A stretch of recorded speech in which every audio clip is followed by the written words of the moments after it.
Student जैसा कि हम बात करें इंटीग्रेशन बाय पार्ट्स पे, हमने देखा जी इंटीग्रेशन बाय पार्ट्स किस तरह से की जाएगी। हमने यहाँ पे इसका फॉर्मूला भी ड्राइव किया, वो आपके सामने है। लेट्स से अगर हमारे पास दो फंक्शंस हों, ठीक है, तो हम किस तरह से इसको सॉल्व करेंगे। First function as it is times integral of second function minus integral sign derivative of first function times same integral of second function, ठीक है। तो इसको हम एक क्वेश्चन के ऊपर अप्लाई करते हैं, इसी चीज के ऊपर जो क्या मतलब किस तरह से आप प्रॉपर टाइम में इंटीग्रेशन बाय पार्ट्स करेंगे। क्वेश्चन हमारे पास है जी, चलें लेट्स से हमारे पास क्वेश्चन जो मौजूद है, ठीक है, वो है, यार मैं लाइन लगाते हैं यहाँ पे। क्वेश्चन हमारे पास मौजूद है जो उसको हम भी सॉल्व करेंगे with the help of integration by parts. तो क्वेश्चन हम पहले सिंपल सा क्वेश्चन एक लेते हैं, ठीक है, सिंपल क्वेश्चन है। क्वेश्चन है जी natural log of x, natural log of x times x raised to power 5, x raised to power 5 dx। अब किस तरह से इसको सॉल्व कर सकते हैं, देखिए हमने देखा जी कि किस तरह से सॉल्व किया जाता है। ये फर्स्ट फंक्शन है, this is first function and this is second function, ठीक है। तो हम देखा जी first function as it is, इसका मतलब है नेचुरल लॉग ऑफ एक्स जो है वो एज इट इज आएगा times integral of second, integral of second. तो इसका पावर फॉर्मूला है, इंटेग्रल कैसे लिया जाता है इसका, x की power 5+1 over 5+1 5+1 minus integral sign, integral sign derivative of first. अब नेचुरल लॉग ऑफ x का डेरिवेटिव क्या होगा, वो होगा 1/x times without natural log of x करेंगे, देखें लेट्स से अगर y is equal to natural log of x हो तो वो dy/dx किसके इक्वल होगा 1/x, and then without natural log करेंगे तो dx/dx जो कि 1 के इक्वल होता है, ठीक है, जो कि 1 के इक्वल होता है। इसका मतलब ये हुआ कि इसका जो डेरिवेटिव आएगा वो 1/x आएगा। इसी तरह x raised to 5 second function का same derivative, same integral, first function as it is integral of second minus integral sign derivative of first function times same integral of second, that means x raised to power 5+1 6 होता है। हम solve कर देते हैं और 5+1 again 6, ठीक है, again 6 और साथ आ जाएगा dx। अच्छा, अब इसका मतलब है ये हमारे पास बनता है natural log of x, natural log of x times x की पावर 6/6 नेगेटिव साइन। अच्छा, अब ये कैंसिल आउट हो जाएगा, x की पावर 1 है और x की पावर 6 से कितनी रह जाएगी, x की पावर 5, ये रह जाएगी x की पावर 5/6 dx, ठीक है, 5 की बाय डी एक्स की पावर 5/6 dx। अब 1/6 एक कोफिशिएंट है, इसको हम पहले बाहर निकाल लेते हैं, ठीक है। तो ये 1/6 यहाँ पे आ गया, तो ये रही आपके पास मौजूद है x की पावर 6 dx, यानी 1/6 एक कोफिशिएंट था, इसको हमने बाहर निकाल दिया, ठीक है। अच्छा, अब आप सिर्फ इंटीग्रेशन करेंगे, अब तो जस्ट एक ही फंक्शन रहेगा, तो इसलिए हम करेंगे natural log of x times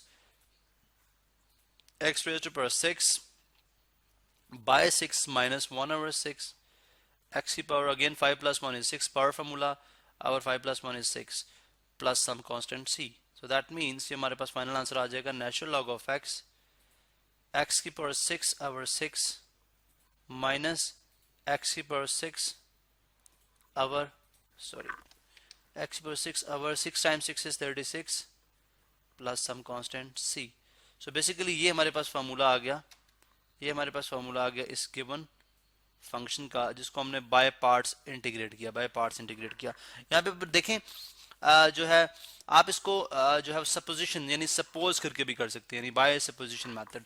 वो किस तरह से किया जा सकता है, वो उसके लिए चले हम ऐसा करते हैं कि हम कोई एक और क्वेश्चन भी जो है वो सपोज कर लेते हैं, ठीक है, एक और क्वेश्चन भी ले लेते हैं जिसको भी हम देखेंगे कि हम उसको सॉल्व करते हैं। चलें, सिंपल सा क्वेश्चन है, पहले बाय सब्स्टिट्यूशन मेथड भी किया जा सकता है, इंटीग्रेशन बाय पार्ट्स ही होगी लेकिन बाय सब्स्टिट्यूशन मेथड भी हम कर सकते हैं। किस तरह से, देखें हमारे पास let's say integral sign x times ex dx, x times e to the power of x dx, इसको हम इंटीग्रेट करने जा रहे हैं।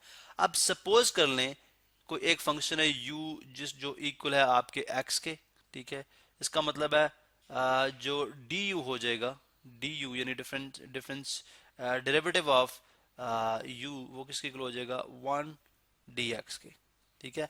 अब बेसिकली आप इस तरह से करेंगे ना, du by dx is equal to 1, that implies that du is equal to 1 dx, ठीक है। इसी तरह से हम सपोज कर लेते हैं कि हमारे पास जो v है, ठीक है, v जो है वो किसके इक्वल है, ex के। If v is equal to ex, that means dv जो होगा वो किसके इक्वल आ गया,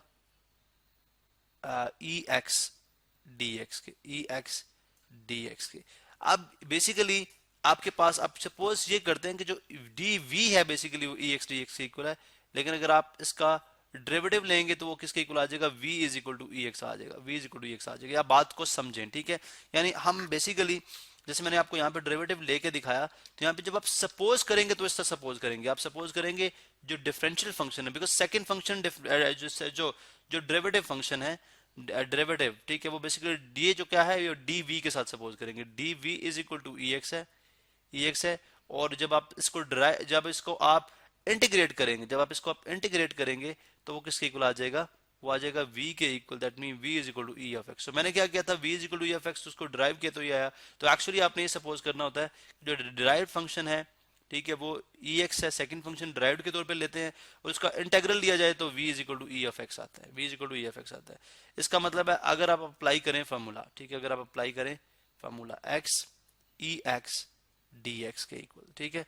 तो सबसे पहले x, ठीक है, x एज इट इज, ठीक है, x as it is, first function as it is, ठीक है।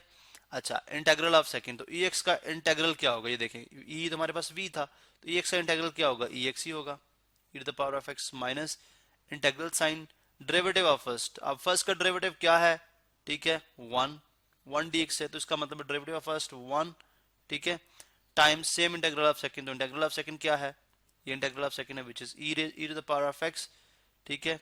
और बिकॉज 1 dx था वो, ठीक है, वो 1 dx यानी सेकंड का इंटीग्रल ऐसे ही, और 1 dx ये फर्स्ट का डेरिवेटिव था जो आपके सामने यहाँ पे मौजूद है, ठीक है।